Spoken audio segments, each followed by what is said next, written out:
We're still taking a look at the harsh economic conditions in Nigeria as the June headline inflation rate rose to 34.19% from 33.95% in May 2024.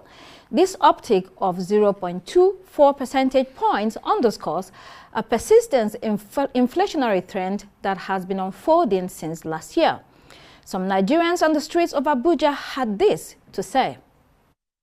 As a seller anyway, though I buy, I sell. The price of things, the way it's affected is that when you go to the market to buy, you budgeted the amount you will spend in the market. By the time you get to the market, you now find out that the money you budgeted will not even go half of what you budgeted for. You understand? And when you come to the shop again, instead of selling the quantity you normally sell, when the customer come, assuming, let's say, when they plan to buy 5 mudus of garri, they end up buying 2 mudus of garri or 3 mudus of garri, thereby affecting that particular stuff. Everything is high. There's nothing to hide about. But we are the common people. That's what we are trying to make them to understand, that things is very high for everybody, both for rich and for the poor. The tomato you are talking about, tomato is about 18,000 per basket. A basket that cannot be able to feed 5 people in a family. This baskets are fefe is 10,000 now. It's 10,000. Basket and fefe 10,000. And fefe and tatashe 12,000. And onions 5,000 naira. Before you say on fefe 2,500. Now it's 10,000 naira. And tatashe I say tatashe 2,000. It's now 12,000 naira. That is very cost. I'm a single mom with plenty children, so it affects a lot. Before I can use like 5,000 and get meat, rice and oil. But now 5,000, just a 1 mudu, we are paying 1 mudu, like the foreign rice, 1 mudu for 3,500, which is very expensive. So you cannot even get rice and meat inside inside 5,000. So it's difficult right now. Well, for further analysis of the current economic hardship, I'm joined in the studio by the policy strategist and group CEO of the Global Investment and Trade Company, Baba Yusuf, and also public policy analyst, Chibuzo Okereke. Gentlemen, welcome to the program. Thank you. So I'm going to ask the first question that I asked the previous guest. How are you coping? Let's start with you, Baba. Well, it's very tough, Constance. Like the former speaker mentioned, this is what we call in Hausa that the sunrise, envelops everywhere. There is nobody, regardless of strata, that is not feeling the impact. It is the response that is the difference. Most of the political class live in a bubble. But those that are responsible and responsive and responsible, that are blessed enough to be inching above the middle class, are still feeling the pinch because they have to share whatever they have around. Every day, in my case, like a lot of other people, the barrages of call you get all over, with regards to this is amazing. And it tells you how bad things are going to come in the future. Like we have said, we've been raising these warning flags, and unfortunately, we are where we are today. It is unfortunate that I will have to be a messenger of doom to say, like I said in March this year, we're in this studio, incidentally, you and I on this side of the table concerned, and I said, if some hedging position is not taken, Q4 is going to be disastrous. I know the government doesn't want to hear it, but no matter how you paint, what they say, you put a lipstick on a pig, it doesn't change the, the situation of that pig. This is the reality, and it is very sordid and unfortunate. Chibuzo, let's hear from you. Well, unfortunately, I've never heard that things got cheaper in this country, at least since I became aware of happenings in the country. And but for this period, there is so much pressure, and that pressure accounts for a number of things. But unfortunately, I don't know whether figures matter in our governance system. When the MBS releases their figure, does it matter? Does it point to anything? If inflationary figure becomes single digit, are these trickle-down economies? Are these parameters and indicators that are set without looking at grassroots realities. So there is pressure in the system, I believe, but I doubt whether this pressure is being felt by everybody, because certain class of people are simply unaccessible in our system. Baba, the government has been making some efforts for some months now, since January. There are all sorts of policies that have been put in place. There are measures, every month coming out. Will you not give them a little pat on the back? Or what do you think they are missing here? Okay, 3 things are missing. Let me start from where you landed, Constance. We have been advising that there is no meaningful traction or progress that will be made by any administration, not just this administration, without a well thought out blueprint and strategy. There's a lot of knee-jerk, impulsive activities in this government. Of course, I understand we're in a crisis situation, but when there were campaigns ab initio and there was a plan, I thought there was a research that was done, and people came out with a robust strategy overarching, and then you come and start implementing and have what you call countermeasures. Let's come, for example, to the issue you talked about. That is correct. I took some notes before I came here. And first quarter around January, February, 180 billion, was rolled out for palliatives for the same grains, for 45 million or whatever 1,000 metric tons of grain, strategic grain reserve, whether they were there or not, CNG, whatever, down to yesterday. I mean, last week or so, when we heard about the 1,200 bags per state, and when I did a quick calculation, for a state like Sokoto that has the highest number of multidimensionally poor people, it is almost about maybe 6,000 to 7,000 people out of about 3 million multidimensional. That is if they get it. They will get it. But more importantly, I have not seen, I don't know whether the administration does what is called impact assessment to really see how these interventions have impacted, where are the areas that they can improve and spread out these interventions.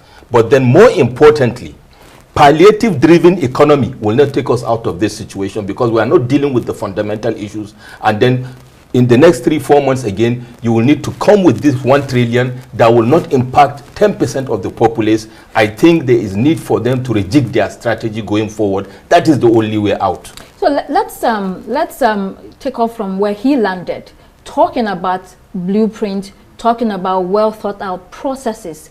Do you think it's time for the government to fire the cabinet, or rejig, or make some changes, or just do something in that area? Yeah, the issue of political appointment has been a very big crisis in the administration. And I can tell you that many political appointees are simply sleeping. When the president created or established the office of the policy coordinator and delivery, many people praised it. But incidentally, in most of these policy announcements, we don't even find that office within the circle of where this is going on.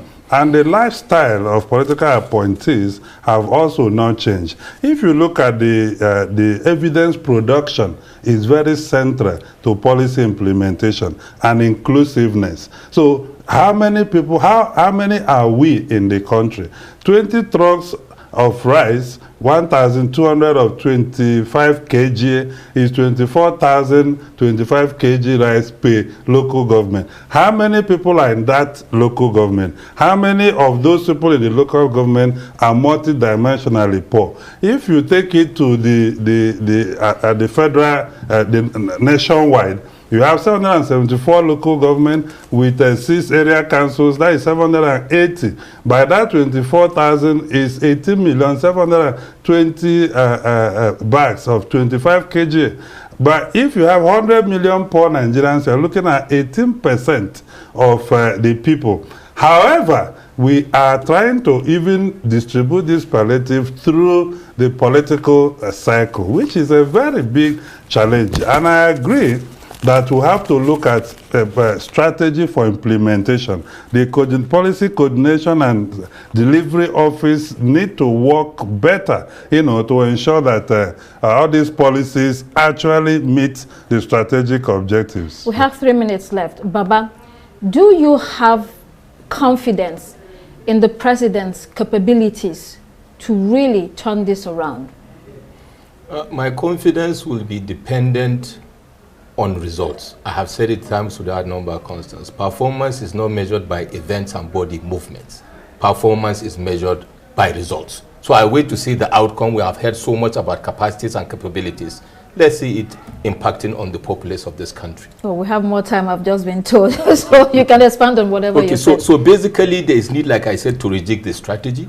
But importantly also, which is part of what Chibuzo was talking about and you are talking about, let's assume there is an overarching strategy. Why is it not working? As the renowned scholar... There doesn't seem to be any. Yeah, because Peter Drucker said, you know, culture will eat strategy for breakfast. You know, what is the culture? It's the operating system of a society. When you have wanton corruption, that is why you have political class living in a bubble. There is no way your strategy will work when you don't have what is called situational awareness. Situational awareness is first of all a function of capacity of the people, the ministers, to understand even what they are doing with regards to the domestic issues in Nigeria. It's not enough for you to have a Harvard degree or MIT. How are you bringing it and domesticating it to the solutions of Nigeria? And then the other part of it is the performance-driven messages by Mr. President. He is the boss. If he decides to continue moving with this team, then what Mr. President is saying is that we should look at their capacity and say, this is what he has to offer, right? So in the next coming days, we would like to see. Don't forget, we just heard about an increment in another committee and another ministry, you know, and I hope Mr. President will move. There are always committees. Yeah, I hope he will move from what I call, you know, the audacity of pronouncements to the practicality of execution. You know, Chibuzo, Baba mentioned something, awareness. Awareness by the political officers of what is truly happening. I mean, you have to give it to them. There's some movement, you know, not just motion. But how do you connect that to what Senator Aline Dume said recently, that the president seems to be caged in Aso Villa and does not have a full picture of what is going on ground? Do you agree with that? I completely disagree with him. He's a senator of the Federal Republic. He passes the budget, he makes law, he represents his people. So whether the president is caged or not is not the issue, because I think that if the distinguished Senator Ndume has a serious case he wants to take up with the president, he can raise it as a point of privilege or motion on notice, or even sponsor a bill to address that, or even address press conference or write open letter. So, but that's not the issue. And that's the point, you know, Baba is making.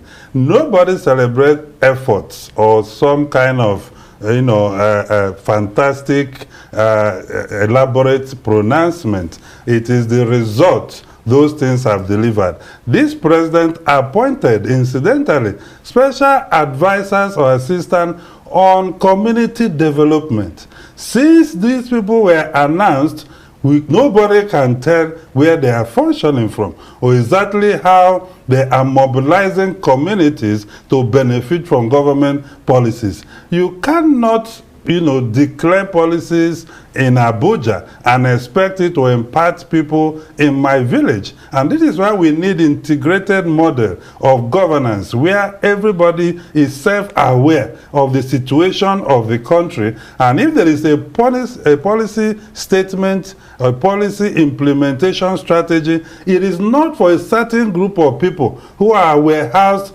in a hotel with a fantastic room and horse where they meet and churn out papers. No, it is the impact those policies and the committees we make by going to the people. Right. The people of Nigeria are living in their local communities. Our democracy ought to deliver happiness to them where they are. Talking about making pronouncements from Abuja, the capital city, very far away from the local government. We're just talking about or discussing or the issue of the local governments and their autonomy and why and how it is critical that the local councils are very active, very important that the funds that go to that level of government is not squandered, because everyone calls upon the president, but the state and the local councils are crucial for this development that we're talking about. Very important for us to have focal point on the governors, especially. Especially during this period. Yeah, especially during this period, to understand that as far as I'm concerned, 65% of the expectations of impacts of governance in Nigeria should be expected at state levels. And if they are not able to deliver and they have some encumbrances at the federal, Nigerians will know. Now, the local government is obviously being woken from a coma, but the issue is this. As I have written in my weekly columns, Constance, it is the same politicians that I call same actors, different costumes. So the citizens' engagement with regards to pushing these people to deliver, I'm talking about the local government, and having to remind them that they don't have the power, the immunity clause covering them. Maybe that is an opportunity for people at the hinterlands to put pressure on them to deliver, and let's see how they can wrestle with their governors. But then there's also a downside to it, because I see some strategic moves as the federal to disengage the governors, make them less active. Is that going to work for the people, or is that a grand plan to take power to the center to continue, managing us in a different way that may not impact on us? What will come in the next few months will tell us the reality. Chibuzo, in this Senate meeting, there was an entire team from the federal government that attended the meeting: the CBN governor, Minister of Finance, Minister of State Petroleum Resources, Group GMD of NNPCL, Chairman of the Federal Inland Revenue. These are people that are holding high offices that there are high expectations on. Do you think this crew, these particular people that have been on board with the president from day one, do you think they will make any difference? Well, I think that, you see, if we implement just 30% of our laws, we are going to make huge progress. You see, this CBN, NNPCL, and so these are statutory agencies of government, and before this one was, private. Even at that, the laws, the Establishing Act for them, provides for them to constantly submit reports to the National Assembly, who will scrutinize it and probably make amendment to laws or appropriation or what have you. They've been there several times. However, nothing concrete usually come out of some of this engagement. And I hope it's not for the Photoshops, because when the legislature engages key actors in the executive, it is with the view that whatever challenge they are facing that will require legislative reform or legislative framework or some kind of appropriation that will enable them to deliver, is done. So they come to National Assembly for sectorial brief, they brief the legislators, and they walk away, and next week the situation continues, to grow worse. So I want the National Assembly to probably, activate their legislative powers on them, to ensure that they deliver for the Nigerian people, and probably resolve to ask Mr. President to lay off certain people who seem not to be delivering. Chibuzo Okereke, Baba Yusuf, thank you so much for joining us. Well, that's it for this edition of Arise Prime Time. Do join us again tomorrow. From me and the entire team here in Abuja, goodbye, and thank you for watching.